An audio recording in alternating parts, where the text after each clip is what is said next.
akurat, nyata. Oke, terima kasih. Boleh saya lihat di sini ada Saudara Jerry. Saudara Jerry, kalau diringkas 2 kata ini apa ini? Bisa enggak?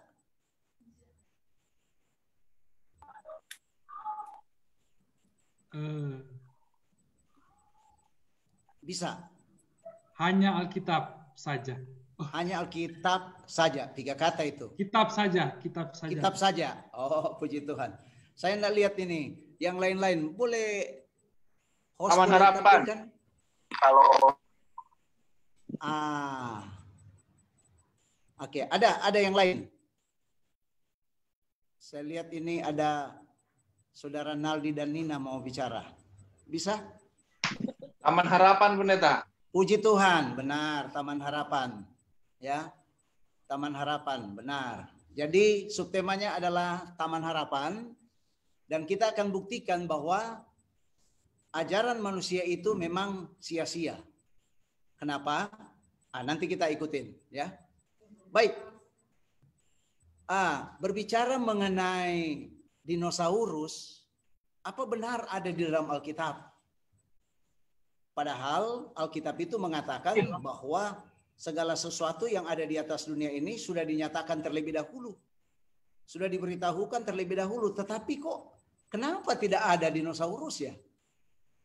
Nah, saudara-saudara, ini saya mau baca dulu ayat ini tapi terhalang dengan foto-fotonya ini.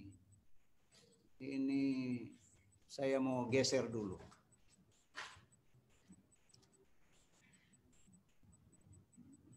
Oke. Baik. Ini di dalam Alkitab Kejadian, enggak ditulis ini kejadian berapa ini? Berfirmanlah Allah, hendaklah bumi mengeluarkan segala jenis makhluk yang hidup, ternak dan binatang melata dan segala jenis binatang liar. Kita bisa lihat itu di dalam buku Kejadian ini. Ayat 24. Ayat 24, Kejadian pasalnya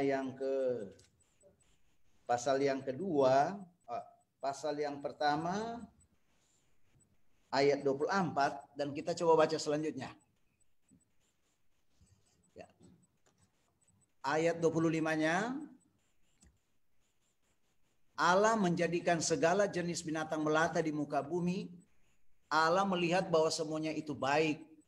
Berfirmanlah Allah, baiklah kita menjadikan manusia menurut gambar dan rupa kita supaya mereka berkuasa atas ikan-ikan di laut dan burung-burung di udara dan atas ternak dan atas seluruh bumi dan atas segala binatang melata yang merayap di bumi. Nah, kalau saya dan saudara memperhatikan ayat ini, ada enggak di sini dinosaurus? Ada kira-kira? Ada enggak di sini dinosaurus? Belum ada ya?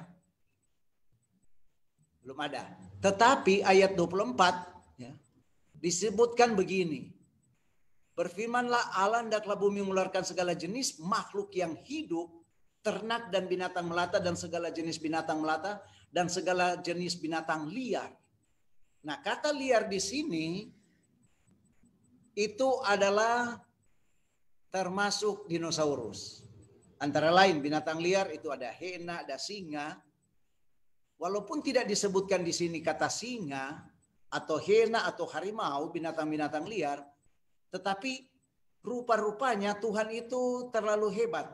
Sekali dia bersabda, sekali dia berfirman, Tuhan tahu modelnya itu sudah dirancang lebih dulu dalam pikiran.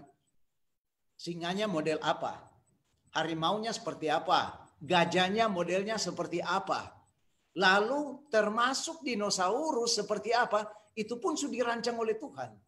Jadi pada waktu Tuhan berfirman, menyebutkan sekali dia bersabda bahwa bumi ini mengeluarkan segala jenis makhluk yang hidup dan binatang melata, langsung jadi. Ular langsung jadi, kadal langsung jadi, termasuk dinosaurus. Nah saudaraku, jadi dari ayat ini membicarakan bahwa ada dinosaurus walaupun tidak disebutkan namanya dinosaurus.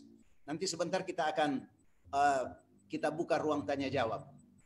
Lalu Tuhan mau agar supaya semua binatang-binatang ini takluk dan kita berkuasa. Bukan saja kepada ikan, tetapi burung-burung di udara dan semua binatang-binatang, manusia sebagai penguasa. Itu diberikan kepercayaan oleh Tuhan. Manusia bisa menangani akan masalah apa saja yang ada di atas dunia ini. Selanjutnya, ayat 27-28. Maka Allah menciptakan manusia itu menurut gambarnya. Menurut gambar Allah diciptakannya dia, laki-laki dan perempuan diciptakannya mereka. Allah memberkati mereka. Lalu Allah berfirman kepada mereka, beranak cuculah dan bertambah banyak, penuhilah bumi dan taklukkanlah itu, berkuasalah atas ikan-ikan di laut dan burung-burung di darat dan atas segala binatang yang merayap di bumi. Nah, saudaraku, jadi Tuhan tegaskan lagi bahwa manusia setelah diciptakan dalam bentuk gambar Allah, menurut gambar Allah diciptakan laki-laki dan perempuan dengan maksud selain memenuhi bumi, itu menaklukkan, berkuasa atas semua ciptaan yang Tuhan telah jadikan di atas dunia ini. Nah, ini sangat menarik ini. Nah, saudara-saudara, kenapa sampai tidak ada dinosaurus di dalam Alkitab? Oleh karena kata dinosaurus ini nanti ditemukan oleh Sir Richard Owen tahun 1842. Oleh sebab itu, dinosaurus tidak termasuk, kata itu tidak disebutkan di dalam Alkitab, karena setelah di tahun sebelumnya, yaitu ditemukan di Inggris ada satu gigi raksasa. Sejak saat itu, maka terjadi penemuan-penemuan ya yang dibuat oleh Dr. Gideon di tahun 1822, telah ditemukan bahwa mereka menemukan fosil dan menemukan ada banyak gigi-gigi binatang raksasa. Jadi di 1842, Richard Owen, karena setelah dia menemukan itu dan beberapa tempat dia temukan, maka dia sebutkan itu adalah dinosaurus. Oleh karena dia pakai dari bahasa Greka itu deinos, kata deinos itu yang artinya mengerikan, menakutkan. Selanjutnya, sauros itu adalah kadal, karena pada waktu dia temukan modelnya, rangkanya itu seperti kadal. Jadi dia mengatakan bahwa itu dinosaurus. Jadi kata dinosaurus tidak ada dalam Alkitab, karena itu baru dipopulerkan di tahun 1842 oleh Sir Richard Owen. Nah, saudara-saudara, jadi ada banyak penemuan-penemuan yang terjadi sampai-sampai para saintis coba membagi 3 periode hidupnya binatang-binatang liar ini. Yaitu mereka sebutkan periode pertama itu Triasik, yang mereka bikin penanggalan cukup jauh waktunya. Yaitu 208 sampai 245 juta tahun yang lalu. Mereka buat penanggalan-penanggalan seperti itu. Lalu mereka katakan bahwa itu ada juga di tahunnya, ini Jurassic ini, ya hiduplah binatang-binatang raksasa ini juga termasuk. Yaitu di tahun 144 sampai 208 juta tahun yang lewat. Lalu periode ketiga adalah Cretaceous, 65 sampai 144 juta tahun, dan mereka sebut itulah zaman kapur. Nah, saudara-saudara, mereka buat penanggalan-penanggalan ini karena setelah mereka temukan bahwa ternyata ada begitu banyak, terdapat di Prancis, terdapat di Maroko, terdapat di Jerman, bahkan di Amerika. Dan mereka kumpulkan semua fosil-fosil ini, tulang-tulang ini, lalu mereka rangkai luar biasa. Mereka coba buat gambar seperti ini. Ya, mereka buat gambar seperti ini, lalu mereka menyebutkan bahwa binatang-binatang liar ini, binatang raksasa ini adalah zaman tersendiri di mana manusia tidak hidup sejaman dengan binatang ini. Karena mereka katakan bahwa manusia hidup bukan di zaman di 165 juta tahun yang lalu, tetapi di 500-an ribu tahun yang lalu. Jadi berbeda, sangat berbeda. Manusia hidup di zaman yang berbeda dengan binatang-binatang liar ini. Tetapi mari kita lihat selanjutnya. Coba kita baca dalam Ayub 40 ayat 10 sampai 19.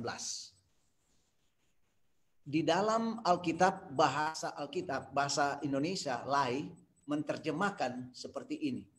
Perhatikanlah kuda Nil yang telah kubuat seperti juga engkau, ia makan rumput seperti lembu.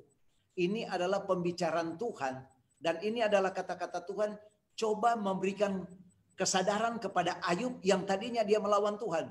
Ayub, timbang-timbang Tuhan, rasanya aku ini tidak salah. Walaupun 3 teman-temannya yang sudah memprovokasi dia, tetapi Ayub katakan, kalau saya pikir-pikir saya tidak buat salah. Dan kalau boleh saya berhadapan dengan pengadilan Tuhan, saya mau sampaikan semua keluh kesah ini. Nah saudaraku, lalu Tuhan berbicara dengan Ayub. Tuhan berbicara dengan Ayub dalam Ayub pasal 40, 10-19 begini. Perhatikanlah kuda Nil yang telah kubuat seperti juga engkau. Ia makan rumput seperti lembu. Perhatikanlah tenaga di pinggangnya, kekuatan pada urat-urat perutnya. Ia meregangkan ekornya seperti pohon aras, otot-otot paharnya berjalin-jalin. Nah kita stop dulu di sini. Saudaraku, dalam bahasa aslinya ini bukan kuda Nil. Bahasa aslinya disebut ini adalah behemoth. Artinya binatang raksasa, tetapi Alkitab Indonesia menerjemahkan itu kuda Nil. Tapi kalau kita perhatikan sampai di ayat 12, kira-kira kuda Nil panjang ekornya sampai berapa jauh ya? Ada yang bisa kasih gambaran? Saya senang dengan dari staf PA ambil foto saya. Saya kurang tahu siapa yang ambil itu, foto itu dari Facebook, lalu ditampilkan ya di dalam poster itu. Nah, saya mau sebutkan itu pohon. Oh bisa. Nah, saudaraku, di foto yang disebutkan ditampilkan itu latar belakangnya itu adalah sejenis pohon aras. Ya, pohon pinus itu sejenis dengan pohon aras, itu satu kelas. Nah, sekarang ekornya seperti pohon aras. Nah, kita tahu ekornya kuda Nil seperti apa? Hanya sejengkal aja. Apakah Tuhan salah memberikan gambaran kuda Nil? Jadi ini yang sedikit keliru diterjemahkan kepada kuda Nil karena memang mungkin lain lihat binatang apalagi yang hidup di dalam sungai, dalam air, lalu badannya besar selain daripada kuda Nil, ya. Kita lanjut. Jadi ayat 12, ia meregangkan ekornya seperti pohon aras, otot-otot pahanya berjalin-jalin. Ayat 13. Tulang-tulangnya seperti pembuluh tembaga.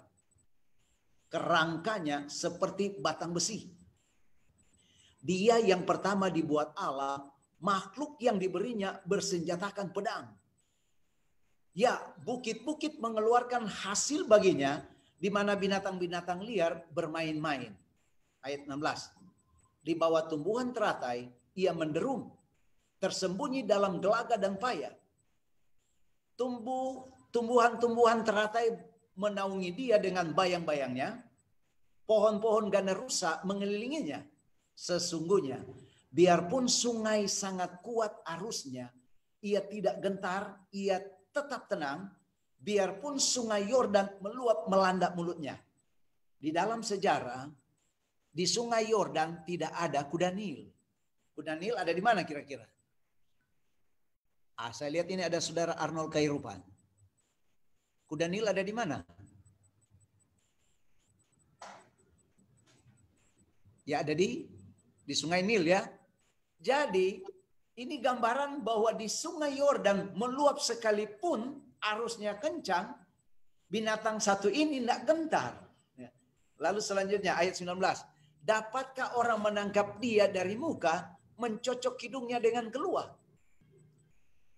Kalau kita baca di dalam Ayub 40 ayat 20 sampai 28. Dapatkah engkau menarik buaya dengan kail? Nah, ini gambaran yang berbeda lagi.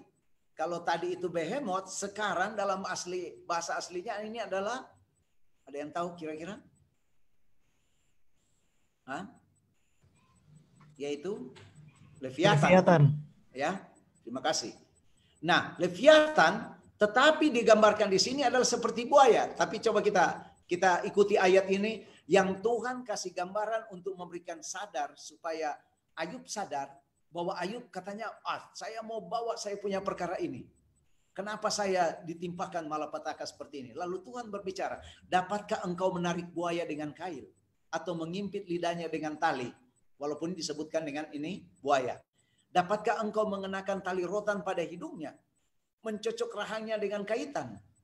Mungkinkah ia mengajukan banyak permohonan belas kasihan kepadamu? Atau berbicara dengan lemah lembut kepadamu? Mungkinkah ia mengikat perjanjian dengan engkau sehingga engkau mengambil dia menjadi hamba untuk selama-lamanya? Lalu ayat selanjutnya. Nah, ini terhalang lagi nih. Coba. Ada yang bisa bantu saya baca dulu? Halo? Ayat 24 ya pendeta. Ya, silakan. Dapatkah engkau bermain-main dengan dia seperti dengan burung dan mengikat dia untuk anak-anakmu perempuan? Terus? Ayat 25. Mungkinkah kawan-kawan nelayan memperdagangkan dia atau membagi-bagikan dia di antara pedagang-pedagang? Ayat 26. Dapatkah engkau menusuki kulitnya dengan serampang dan kepalanya dengan tempuling? Dan ayat 7, letakkan tanganmu ke atasnya. Ingatlah pertarungannya. Engkau takkan melakukannya lagi. Ayat terakhir 28, sesungguhnya harapanmu hampa. Baru saja melihat dia, orang sudah terbanting. Nah, terima kasih Saudari Olgi. Nah, saya mau baca selanjutnya ini. Ini lanjutannya dalam Ayub 41 ayat 9 sampai 12. Bersinnya menyinarkan cahaya. Matanya laksana merekahnya fajar. Kira-kira buaya pernah kita lihat seperti ini? Saya hampir setiap malam nonton National Geographic. Ya. Ini saya suka lihat di Natji ini, luar biasanya itu buaya.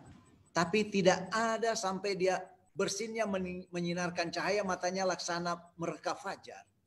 Lalu ayat 10, dari dalam mulutnya keluar sulu dan perpancaran bunga api. Apakah Tuhan ini karang-karang? Apakah ini Tuhan karang-karang dari buaya? Ada seperti sulu yang keluar dari mulutnya. Ayat 11, dari dalam lubang hidungnya mengepul uap bagaikan dari dalam belanga yang mendidih dan apa ini ya? Ini salah ketik ini. Coba kita lihat dulu. Ini Ayub pasal 41.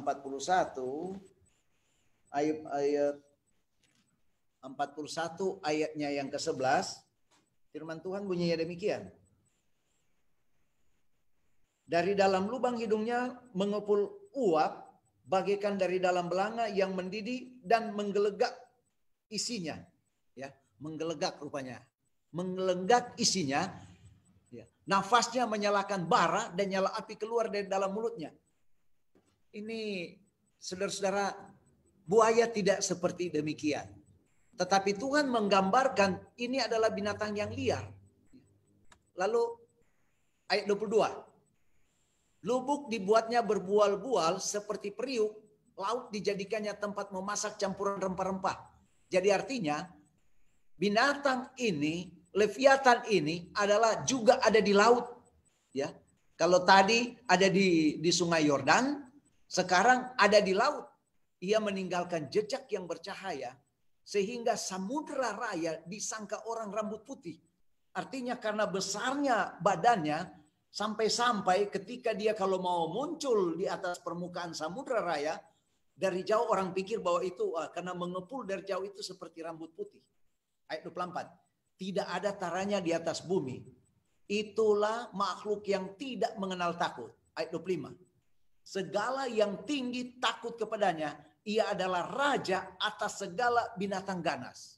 Nah, saudara-saudara, kalau ini gambarannya seperti yang dituliskan dalam Alkitab bahasa Indonesia LAI, bahwa kalau ini buaya ini saya suka lihat justru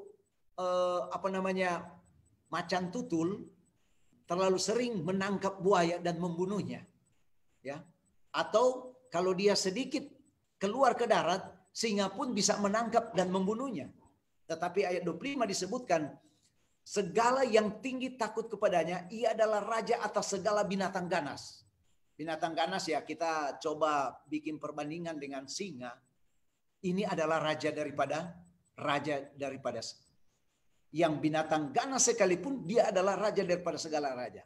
Artinya saudara-saudara, apa yang mereka temukan saat ini itu banyak ya, banyak mereka temukan fosil-fosil.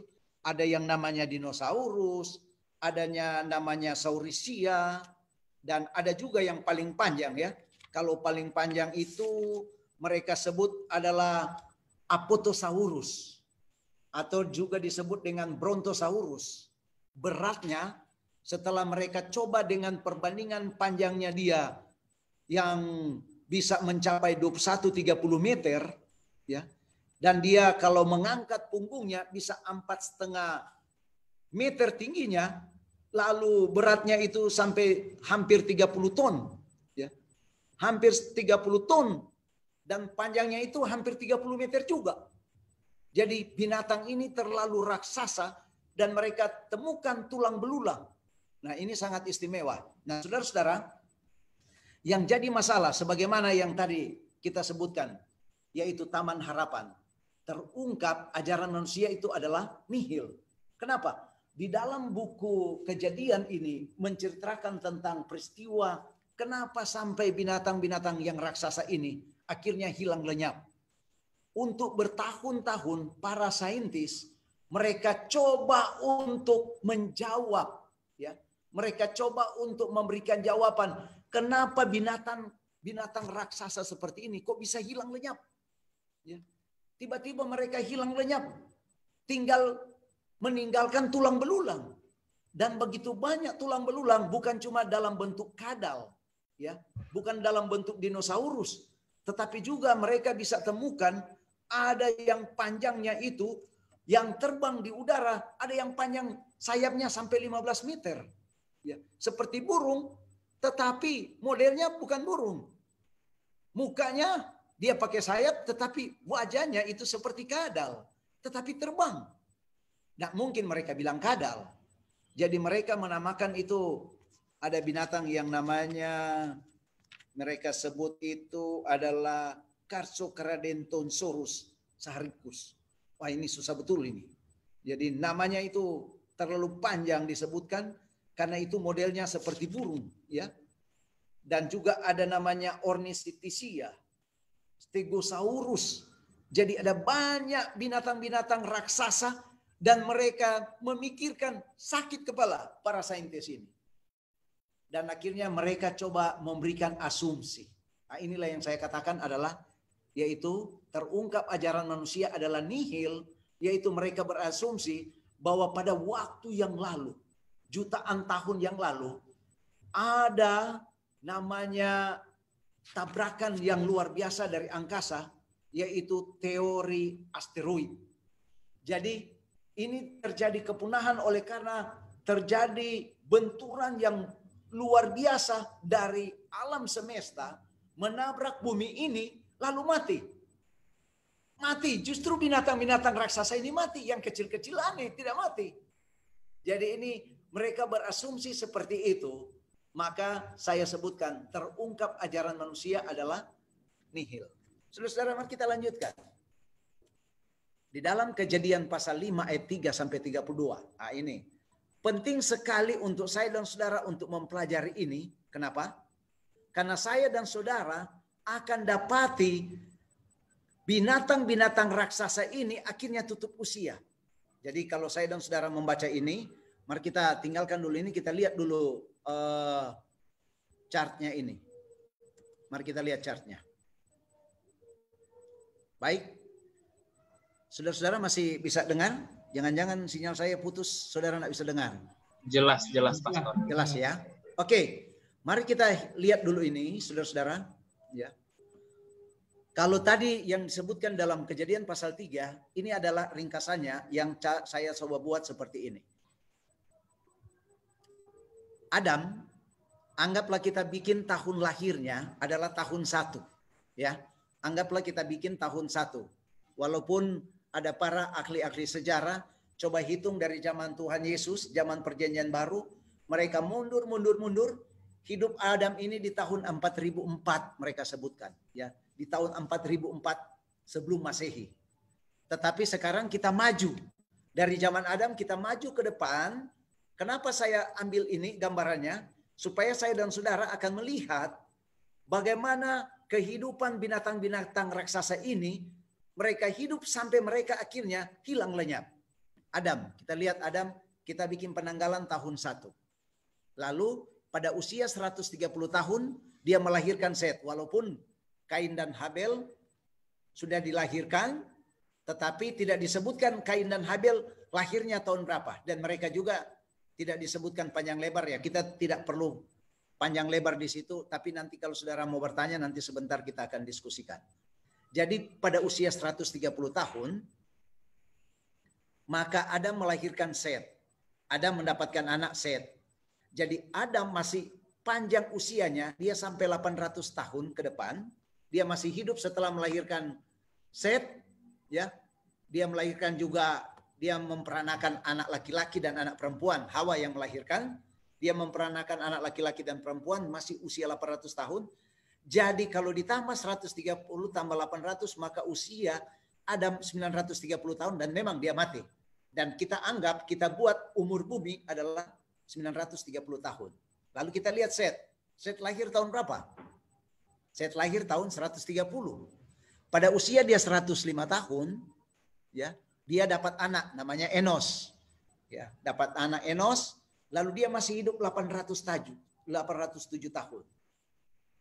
Jadi Enos masih hidup sampai di usia 912 tahun. Sekarang umur bumi sudah umur berapa?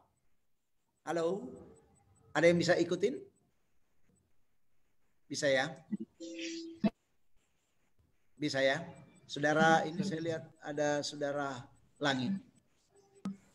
1042 tahun, Pastor. Puji Tuhan. Jadi umur bumi 1042 tahun. Enos lahir tahun 235. Ya, tahun 235 dia lahir, usia 90 tahun dia dapat anak namanya Kenan. Ini maaf saya salah ketik ini, Kenan. Dan dia masih dapat usia 815 tahun memperanakan anak laki-laki perempuan dan dia mencapai usia 905 tahun.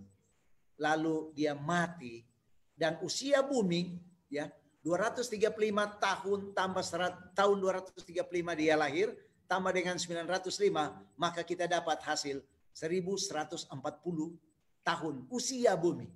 Selanjutnya, Kenan pada waktu dia lahir tahun 325. Dia usia 70 tahun, dia memperanakan anaknya namanya Mahalalel.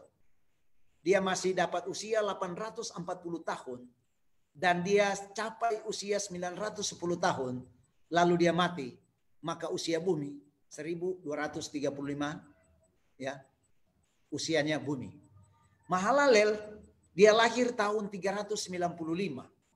Usia 65 tahun dia dapat anak namanya Yared. Dia masih usia 830 tahun dan dia capai 895 tahun dan usia bumi pada waktu dia mati, Yared Mahalalel mati di usia bumi 1290 tahun. Yared 460 tahun 460 dia lahir, 162 tahun umur dia 162 dia melahirkan, dia memperanakan Henok. Dia masih hidup 800 tahun, usianya 962 tahun panjang usianya dan usia bumi 1422 ketika dia mati. Nah, ini Henok istimewa. Dia lahir tahun 622. Usia 65 tahun dia dapat anak Metusalah dan dia masih hidup 300 tahun. Dia bergaul dengan Tuhan dan Tuhan melihat bahwa Henok terlalu istimewa di dalam pemandangannya, tidak pantas dia mau mati. Tidak pantas dia mau mati akibat dosa, akibat pelanggaran Adam dan Hawa. Walaupun Adam masih hidup. Henok sudah lahir, Adam masih hidup. Karena Henok lahir di tahun 622, Adam meninggal di tahun 930. Jadi Henok masih digendong-gendong oleh Adam kalau dia masih ada di sekitar situ. Karena Tuhan menilai bahwa Henok adalah sangat istimewa. Dia bergaul dengan Allah siang dan malam selama 300 tahun. Maka akhirnya Tuhan angkat dia. Nak pantas dia mati. Usia 365 tahun. Henok nak mati justru diangkat hidup-hidup masuk kerajaan sorga. Kita tinggalkan dulu tidak sebut tahun bumi berapa. Selanjutnya Metusala lahir di tahun 687. Usia 187 tahun. Dia dapat anak namanya Lamek. Dia masih 782 tahun setelah memperanakan Lamek. Dia dapat anak laki-laki perempuan tidak disebutkan. Maka di usia 969 tahun dia mati. Dan usia bumi 1656. Lamek tahun 874 dia lahir. Nah, Henok 874 dia lahir. Adam masih bisa menggendong Lamek. Jadi keturunan berapa sudah ini? 1, 2, 3, 4, 5, 6, 7, 8. Adam masih sampai ke keturunan ke-8. Ya, keturunan asli ini. Belum disebutkan dengan banyak anak-anak laki-laki perempuan lagi. Usia 182 tahun, dia dapat anak dan diberi nama Nuh. Ya, diberi nama Nuh. Dan Lamek masih hidup di tahun 595 tahun. Jadi dia tutup usia di 777 tahun panjang usianya. Dan usia bumi sekarang 1651. Nah, ini yang sangat menarik. Nah, saudaraku, Nuh lahir di tahun 1056. Adam sudah mati. Ya, Adam sudah mati. Tetapi kakek-kakeknya ini masih hidup. Mereka masih ada itu, masih panjang mereka yang orang-orang yang anak-anaknya, saudara sepupu-sepupunya ini masih ada. Nah, sekarang saudara-saudara, 1056 tahun lalu orang usianya dengan 800-900 tahun, maka pantaslah bumi ini penuh. Ya. Bumi ini penuh. Kenapa? Jumlahnya begitu banyak. Nanti sebentar saya dan saudara akan buktikan bagaimana bisa disebutkan manusia yang hidup sampai di 1056. Jadi usia bumi di tahun ini adalah di 1056. Ya, 1056. Itu Nuh lahir. Lalu kalau saya dan saudara lihat di dalam buku Kejadian, Tuhan perintahkan agar supaya Nuh bangun bahtera. Ya. Pada waktu Nuh bangun bahtera ini, karena perintah Tuhan, di dalam pasalnya yang ke-7 buku Kejadian disebutkan bahwa Nuh pada waktu itu berusia 600 tahun. Ya, di tahun 1056, ini 600. Ini disebutkan ini lahir, ya, 3 anaknya itu Sem, Ham, dan Yafet. Dan pada usia Nuh usia 600 tahun dalam buku Kejadian pasal 7, saya tidak sempat share screen di sini. Di dalam Kejadian pasal 7 disebutkan ayat 9 datang ayat 10. Setelah 7 hari datanglah air bah meliputi bumi. Pada waktu umur Nuh 600 tahun, pada bulan yang kedua, pada hari yang ke-17, bulan itu, pada hari itulah terbelah segala mata air samudera yang dahsyat. Jadi artinya begini, saudara-saudara, usia Nuh 600 tahun, dia masuk di dalam bahtera, dan pada tanggal 10 bulan Februari, ya, tanggal 10 bulan Februari, usia Nuh 600 tahun. Dan ketika Nuh keluar di dalam pasal 8, mulai ayat 13 sampai dengan ayatnya yang ke-15, maka disebutkan 1 tahun 17 hari. Ya. Ini cukup panjang, ya, sangat panjang. Bagaimana Nuh hidup di dalam bahtera. Nah, saudara-saudara, jadi setelah Nuh keluar dari bahtera, dia masih capai usia 950 tahun. Maka usia bumi 2006 tahun. Ya. Nah, saudara-saudara, apa yang sangat istimewa yang kita akan tahu? Ya. Baik. Lewat pemberitaan ini, lewat catatan fakta sejarah ini menunjukkan disinilah letak kematian dari binatang-binatang raksasa, di mana para saintis tidak dapat mempercayainya Tetapi mereka bingung sendiri. Kenapa sapi, kambing yang kekuatannya hanya boleh dikatakan tidak sebanding dengan binatang raksasa, kok kambing bisa hidup, kadal masih bisa hidup. Lalu binatang-binatang yang saya dan saudara lihat sekarang di realita ini, kok bisa hidup? Kenapa kok justru binatang raksasa hanya tinggal meninggalkan apa? Meninggalkan puing-puing, hanya meninggalkan tulang-tulang. Nah, saudaraku, disinilah letaknya kematian dari binatang raksasa. Kenapa? Karena kalau kita lihat dengan fakta binatang-binatang yang ukurannya panjangnya 26 meter, lalu beratnya 30 ton, bagaimana sampai manusia bisa mengalahkan, sementara Tuhan Yesus katakan di dalam penciptaan tadi, bahwa manusia akan menaklukkan segala ciptaan ini. Manusia akan memerintah semua binatang ciptaan Tuhan. Baik di udara, di laut, maupun di darat. Nah, dengan kondisi manusia yang sekali sudah semakin merosot, di dalam tulisan Ellen G. White Spiritual Gift disebutkan, bahwa merosotnya secara fisik manusia, maka tidak sanggup lagi untuk menangani binatang-binatang raksasa. Kalau zaman dulu, contohnya, zaman dulu tingginya 4 meter. Ya. Kalau dia tingginya 4 meter, kira-kira besar kepalan tangannya seperti apa ya? Ya. Kira-kira kepalan tangannya sebesar apa? Lalu kakinya panjangnya atau dia pakai sepatu ukuran berapa ya? Berapa waktu yang lalu, waktu kami melayani di salah satu jemaat di Bontang, ada datang seorang pemain basket.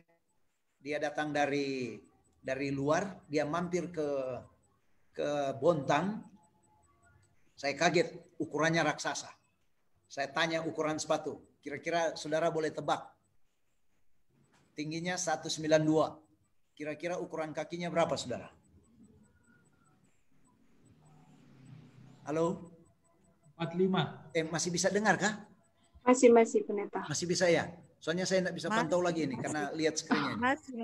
Saudari Olgi, kira-kira tingginya 1 meter 91 sentimeter.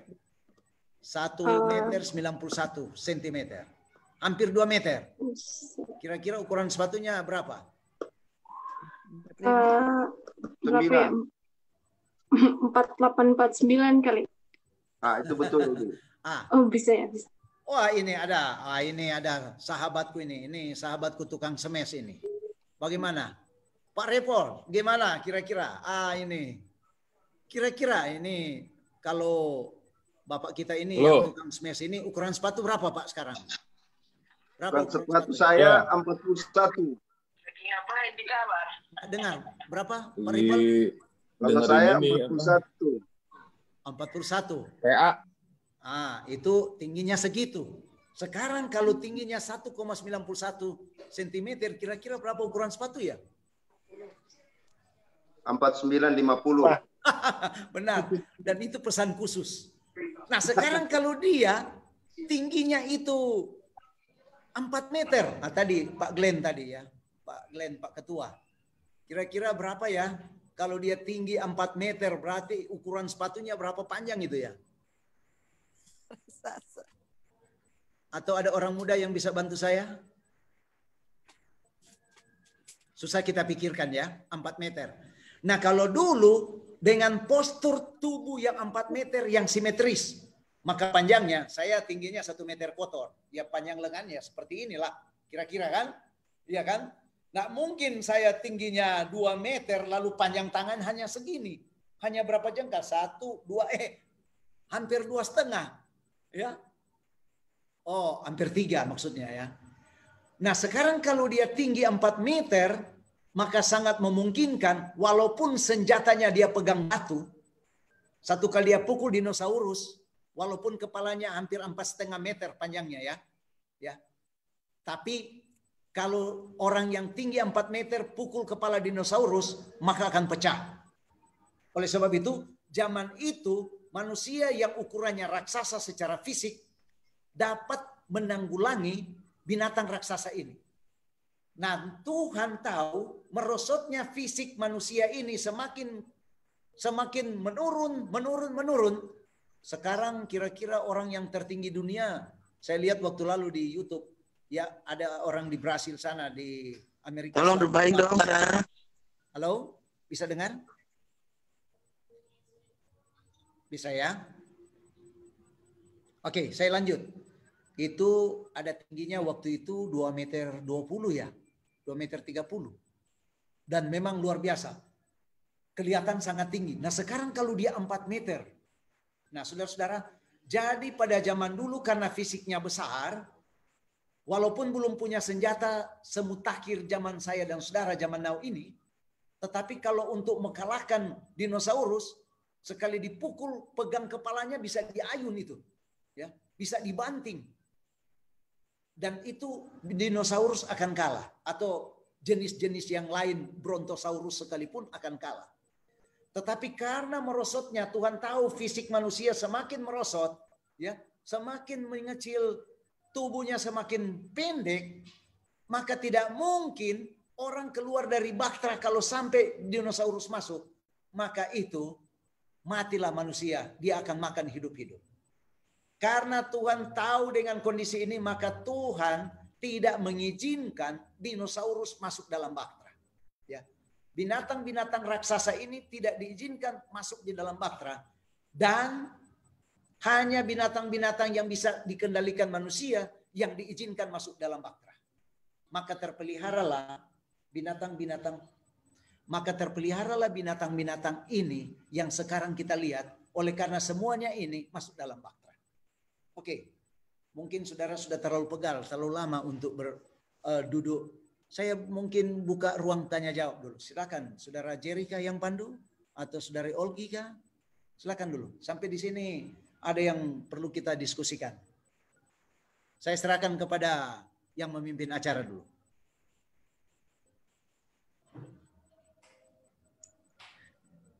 Baik, terima kasih Pendeta George yang telah memaparkan materi. Mungkin ada yang ingin bertanya, dipersilakan.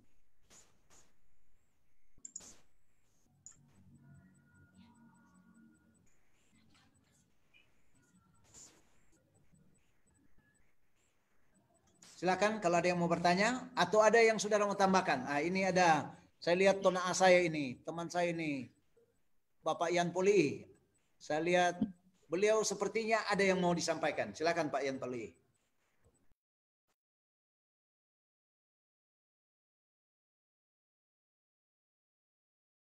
Tolong kasih orang lain dulu karena saya lagi tutup sahabat dengan keluarga, saya mau berdoa. Halo. Oke Om. Saya mau berdoa dulu, ada mau tutup sahabat keluarga. Baik, mungkin ada pertanyaan atau tanggapan atau tambahan ya. Om Jerry Laluyan, mungkin ada pertanyaan.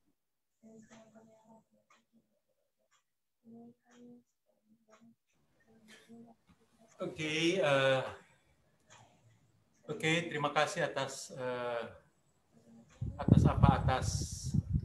waktu yang diberikan.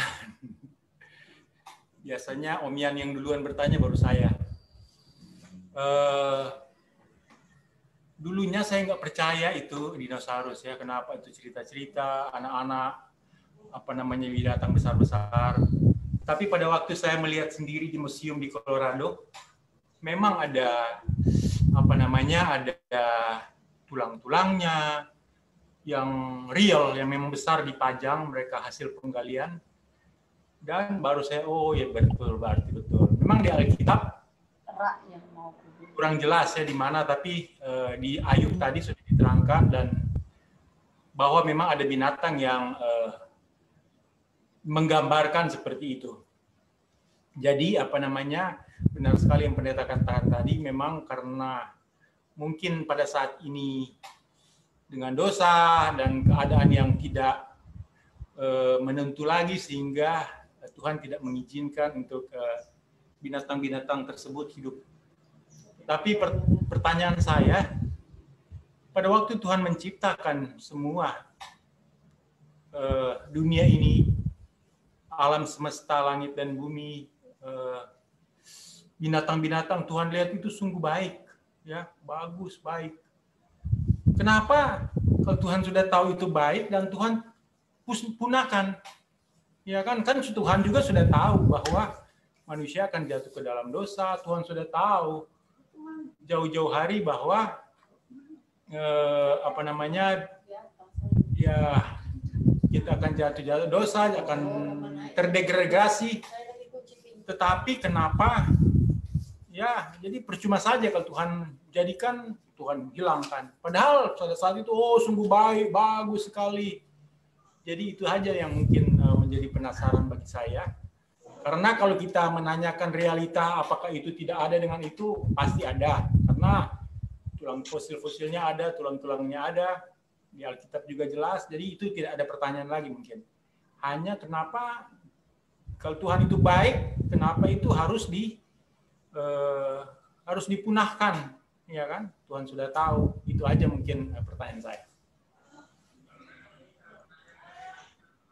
Oke, terima kasih. Saya lihat Pak Ripel sudah siap untuk menjawab, untuk membantu. Silakan Pak Ripel.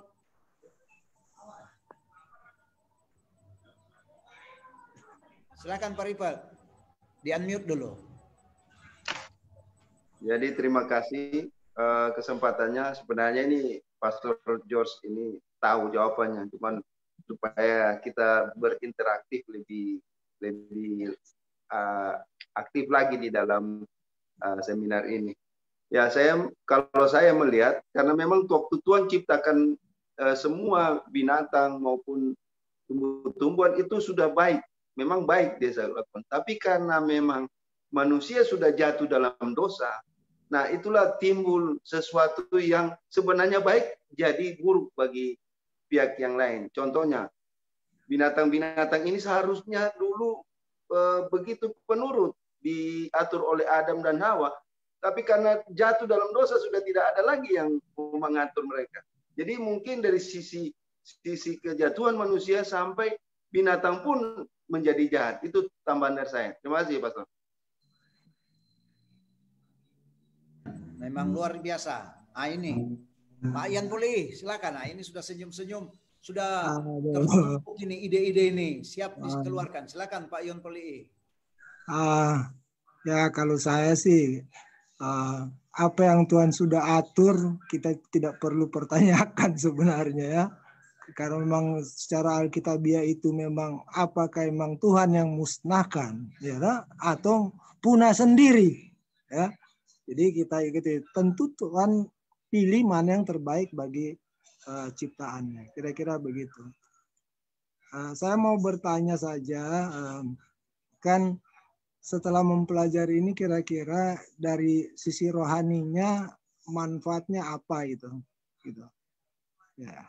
Karena kan banyak ilmu-ilmu, apakah sebagai hanya wacana pengetahuan, tetapi apakah dari sisi rohaninya itu boleh kita gunakan dalam pekabaran Injil juga. Ya, karena kan tujuan kita mempelajari firman Tuhan untuk supaya ada jiwa-jiwa yang datang kepada Tuhan. Terima kasih. Oke, puji Tuhan. Jadi silakan Pak. Saya lihat Pak Robi Mandolang ini sudah siap untuk menjawab. Kira-kira untuk pembahasan yang singkat tadi itu, jadi ini pertanyaan dari Pak Yon Pili, kira-kira apa makna rohaninya? Boleh diambil untuk sementara ini. Silakan Pak Mandolang.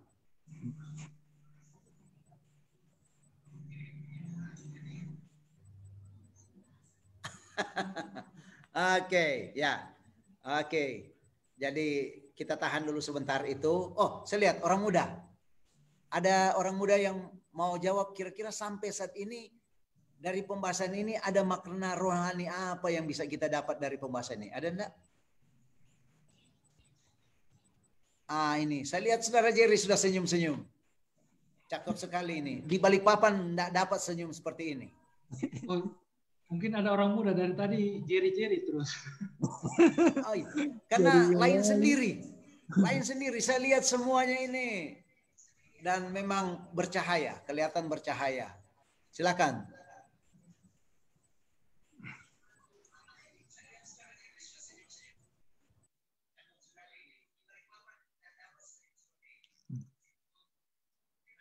Ayo Kak Jerry, ditunggu komentarnya. Ya.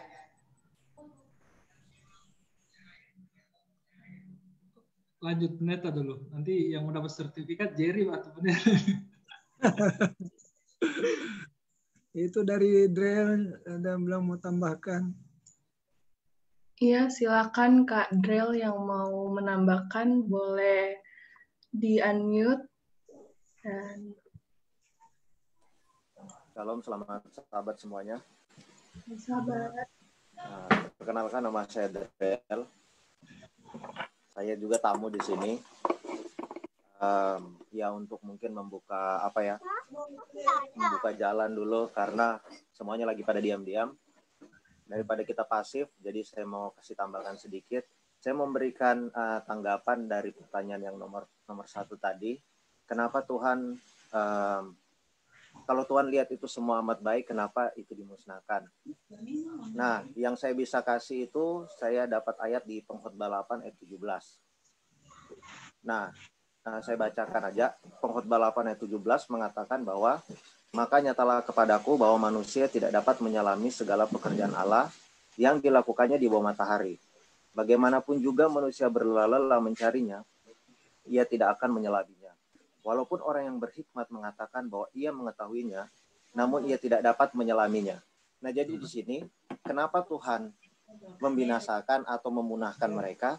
Ya alasannya, dengan kata lain di pengkhotbah ini mengatakan bahwa ya kita tidak tahu apa alasan Tuhan, tetapi melalui logika yang kita gunakan atau yang kita diskusikan tadi, Tuhan melihat bahwa manusia kedepannya itu tidak akan bisa bertahan untuk menghadapi dinosaurus. Nah, kalau di lain sisi juga kalau dikatakan bahwa panjang dan beratnya dinosaurus itu akan sangat merepotkan manusia pada zaman modern saat ini.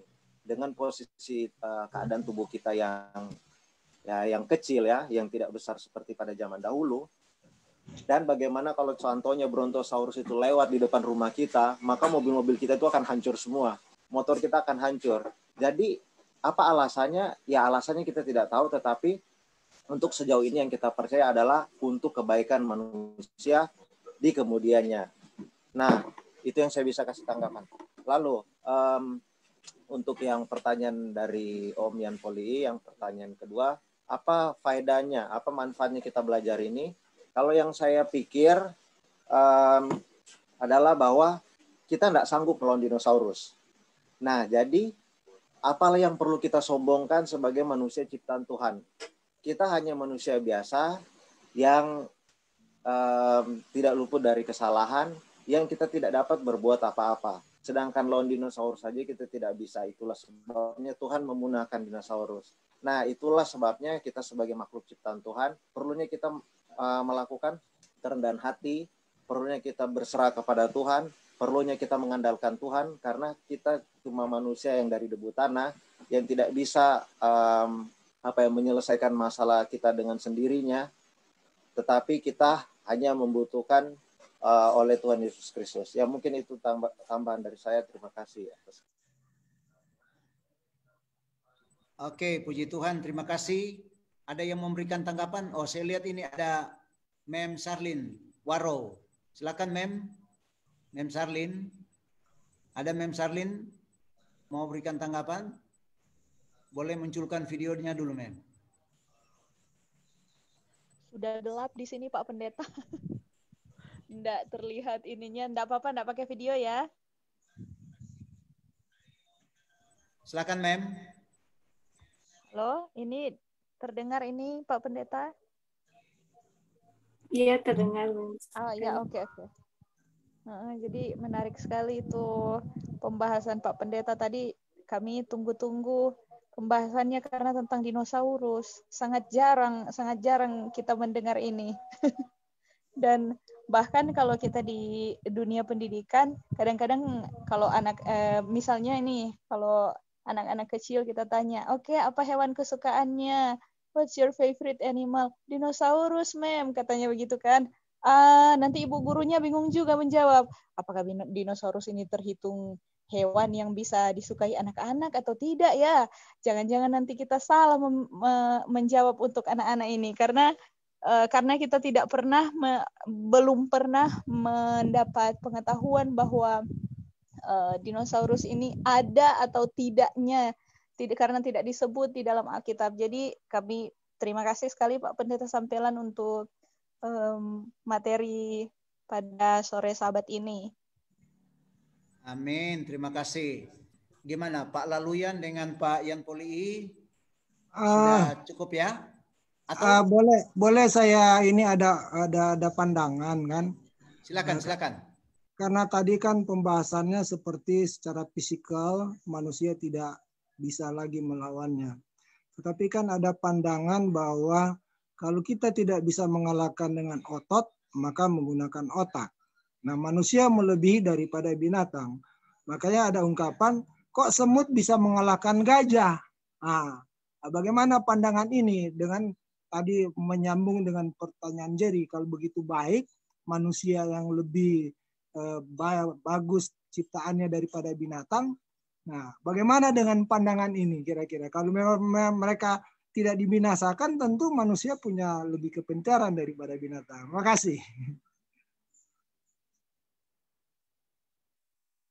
Terima kasih banyak. Ada ini saya lihat temanku ini Linda Londa, bisakah? Silakan.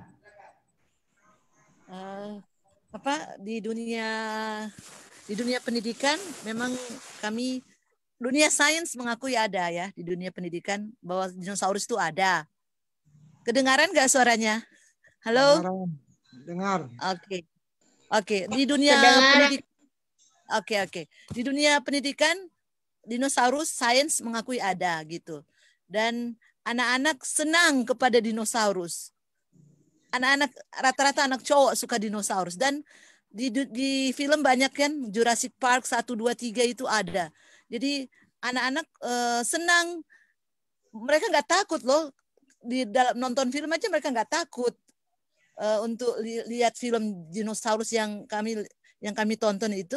Jadi saya rasa ini hanya satu Tuhan juga menciptakan mereka dan akhirnya Tuhan tahu manusia nggak sanggup mengendalikan dinosaurus ntar karena kita sudah tahu fisik kita aja yang jadi kecil dan dinosaurus itu besar. Tapi kita lihat bahwa lewat Nuh binatang-binatang itu dibinasakan dan manusia boleh terhindar dari bahaya dinosaurus itu seperti itu. Jadi seperti itu tanggapan saya. Oke, puji Tuhan, terima kasih. Ada lagi yang memberikan tanggapan? Semakin kita mengeluarkan pendapat, ya kita semakin lengkaplah pengetahuan kita. Silakan. Ini ada Pak Pendeta. Silakan, Mem. Ini dari papanya Clydins. Enggak, Sir. Cuma mau tambahkan sedikit, Sir. Yang untuk menunjang idenya, Sir. Maksudnya saya cuma pakai kutipan Ellen White. Yang walaupun kutipan Ellen White itu tidak menyebutkan kata dinosaurus kan, Sir. Sama dengan materi yang Sir sudah bilang tadi, dinosaurus itu asal kata dino dan saur itu sebenarnya kadal yang menyeramkan. Yang walaupun dinosaurus kebanyakan kan bukan cuma semua kadal. Nah, di sini ada di kutipan Ellen White, dia bilang setiap spesies yang pertama ini menguatkan pertama bahwa ternyata ada hewan yang begini saja. Setiap spesies yang Allah ciptakan ditaruh di bahtera waktu banjir Great Flood. Ditaruh di Allah. Spesies yang membingungkan yang Allah tidak ciptakan yang merupakan hasil persilangan dihancurkan Allah telah dihancurkan pada waktu Great Flood itu, spiritual gift itu. Artinya pasti ada hewan yang hasil persilangan yang diciptakan oleh manusia yang ada waktu itu. Artinya walaupun tidak disebut, ini lagi. Tulang-tulang dari manusia dan hewan yang ditemukan di bumi di dunia ini, di gunung-gunung dan di lembah-lembah, menunjukkan bahwa ada manusia-manusia yang besar dan hewan-hewan yang besar yang pernah hidup di bumi. Elon Musk juga dia bilang begini, saya ditunjukkan bahwa ada hewan-hewan yang sangat kuat dan sangat besar pernah ada sebelum air bah yang tidak ada sekarang lagi. Yang Sir sudah bilang lagi tadi, ada peralatan-peralatan perang yang ditemukan, kayu-kayu yang mengerikan di mana tulang-tulang dan hewan-hewan yang ditemukan di bumi lebih besar dari hewan dan manusia yang sekarang hidup. Yang disimpulkan bahwa pasti